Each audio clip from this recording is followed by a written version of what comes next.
अभी तक की 10 बड़ी खबरें देखें 7news.in पर।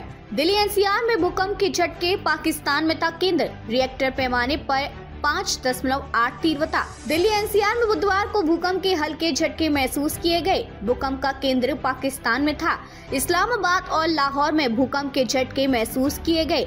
रिएक्टर पैमाने पर भूकंप की तीव्रता 5.8 दर्ज की गई।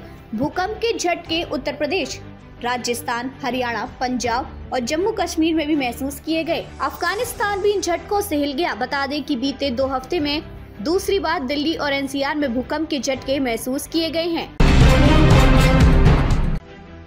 देश को एक साथ मिलेगी 10 वंदे भारत ट्रेनें। पीएम मोदी 15 सितंबर को दिखाएंगे हरी झंडी। भारतीय रेलवे की तरफ से एक के बाद एक नई वंदे भारत ट्रेनों की शुरुआत की जा रही है। अब 15 सितंबर को देश के अलग अलग राज्यों को 10 वंदे भारत ट्रेनें मिलने वाली हैं। प्रधानमंत्री नरेंद्र मोदी झारखंड के जमशेदपुर से इन ट्रेनों को हरी झंडी दिखाएंगे। इन राज्यों को मिलेगी नई वंदे भारत। इससे पहले उन्होंने मुंबई गोवा वंदे भारत एक्सप्रेस को हरी झंडी दिखाई थी। ये 10 वंदे भारत ट्रेनें देश भर के अलग अलग रेलवे स्टेशन से चलाई जाएगी। जानकारी के मुताबिक देश भर के जिन राज्यों को ये वंदे भारत ट्रेन मिली है वो झारखंड, बिहार, पश्चिम बंगाल, उड़ीसा, आंध्र प्रदेश, महाराष्ट्र, तेलंगाना, कर्नाटक, छत्तीसगढ़ और उत्तर प्रदेश है। कोलकाता केस, स्वास्थ्य विभाग ने डॉक्टरों को बातचीत करने बुलाया। डॉक्टर बोले जिसका इस्तीफा मांग रहे वही बैठक बुला रहा। कोलकाता के आरजीकर मेडिकल कॉलेज और अस्पताल में 9 अगस्त को ट्रेनी डॉक्टर के साथ हुए रेप मर्डर के विरोध में जूनियर डॉक्टर्स की हड़ताल मंगलवार को 31वें दिन भी जारी रही। डॉक्टर्स ने करुणामयी से स्वास्थ्य भवन तक मार्च निकाला। इससे पहले कोलकाता के पुलिस कमिश्नर को सस्पेंड करने की मांग उठी थी। सुप्रीम कोर्ट ने 9 सितंबर को सुनवाई में डॉक्टरों को 10 सितंबर शाम 5 बजे से पहले काम पर लौटने को कहा था। कोर्ट ने आदेश न मानने पर राज्य सरकार को डॉक्टरों के खिलाफ एक्शन लेने को कहा था। खालिस्तानी संगठन सिख फॉर जस्टिस पर कसा शिकंजा, केंद्र ने 5 साल के लिए बढ़ाया प्रतिबंध। केंद्र सरकार ने खालिस्तान समर्थक कट्टरपंथी समूह सिख फॉर जस्टिस पर लगी पाबंदी को अगले 5 साल के लिए और बढ़ा दिया है। यह कार्रवाई यूएपीए के तहत की गई है। पिछले साल एजेंसी ने पंजाब और चंडीगढ़ में उनकी संपत्तियों को भी अपने कब्जे में ले लिया था। इससे पहले भारत सरकार ने जुलाई 2019 में सिख फॉर जस्टिस पर प्रतिबंध लगाया था, जिसके बाद इस साल ये प्रतिबंध की अवधि बढ़ाई जा रही है। भारत ने मलेशिया को 8-1 से धोया। जीत की हैट्रिक के साथ सेमीफाइनल में पहुंचा। एशियन चैंपियंस ट्रॉफी, भारतीय हॉकी टीम ने एशियन चैंपियंस ट्रॉफी में जीत की हैट्रिक बना ली है। गत चैंपियन भारत ने मलेशिया को 8-1 से हराकर सेमीफाइनल के लिए क्वालिफाई कर लिया है। भारतीय हॉकी टीम ने एशियन चैंपियंस ट्रॉफी में जीत की हैट्रिक बना ली है। गत चैंपियन भारत ने बुधवार को मलेशिया को 8-1 से रौंद दिया। इस जीत के साथ ही भारत ने हॉकी टूर्नामेंट में सेमीफाइनल के लिए क्वालिफाई कर लिया है। एक अन्य मुकाबले में पाकिस्तान ने जापान को 2-1 से हराया। यह टूर्नामेंट में पाकिस्तान की पहली जीत है।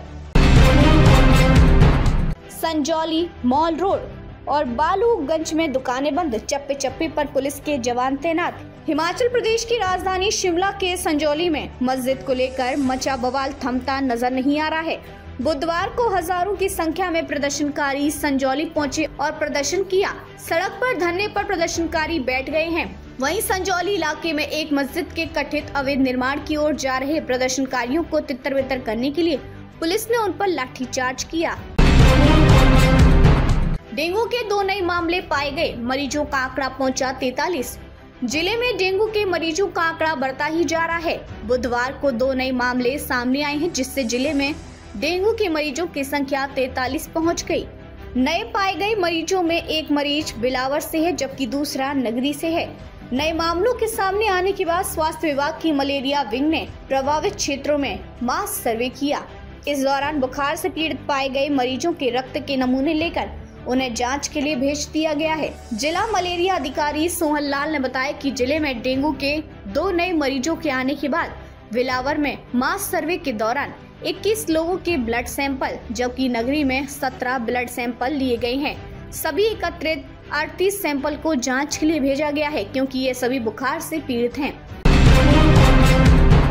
2 बच्चियों के बाद अब भेड़िए ने महिला पर किया हमला। मादा भेड़िया पकड़े जाने के बाद फिर बड़े हमले।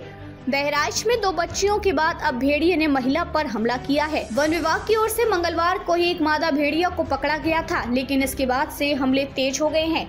उत्तर प्रदेश के बहराइच जिले में भेड़िए के हमले थमने का नाम नहीं ले रहे हैं। 2 बालिकाओं पर हमले के बाद बुधवार को देर रात एक महिला पर भेड़िए ने हमला किया है।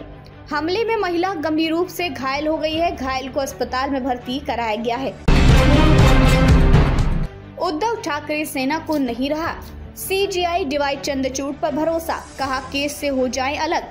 शिवसेना यूवीटी अब भारत के मुख्य न्यायाधीश डीवाई चंद्रचूड़ की निष्पक्षता पर सवाल उठा रही है। पार्टी के वरिष्ठ नेता संजय राउत ने तो सीजीआई को शिवसेना से जुड़े मामले से अलग होने की नसीहत तक दे दी है। जब एक दिन पहले ही प्रधानमंत्री मोदी सीजीआई के आवास पर पहुंचे थे और गणेश पूजा में शामिल हुए थे। इसके अलावा कई वकीलों ने भी इस मीटिंग पर सवाल उठाए, जबकि भारतीय जनता पार्टी ने इसे सिर्फ पूजा में शामिल होना करार दिया है। 70 साल के बुजुर्गों को मिलेगा मुफ्त इलाज, कैसे बनवाएं आयुष्मान कार्ड, देखें पूरी डिटेल। केंद्र सरकार ने बुधवार को देश के बुजुर्गों को बड़ी सौगात दे दी। अब आयुष्मान भारत प्रधानमंत्री जन आरोग्य योजना के तहत 70 साल और उससे ज्यादा उम्र के नागरिकों को हेल्थ कवरेज मिलेगा। पीएम मोदी ने अप्रैल में ही इसकी घोषणा की थी। योजना के तहत पहले से ही कवर किए गए परिवारों के 70 वर्ष और उससे अधिक उम्र के वरिष्ठ नागरिकों को अपने लिए प्रति वर्ष 5 लाख तक का अतिरिक्त टॉप अप कवर मिलेगा, जिससे उन्हें परिवार के ऐसे अन्य सदस्यों के साथ साझा नहीं करना होगा जो 70 वर्ष से कम आयु के हैं।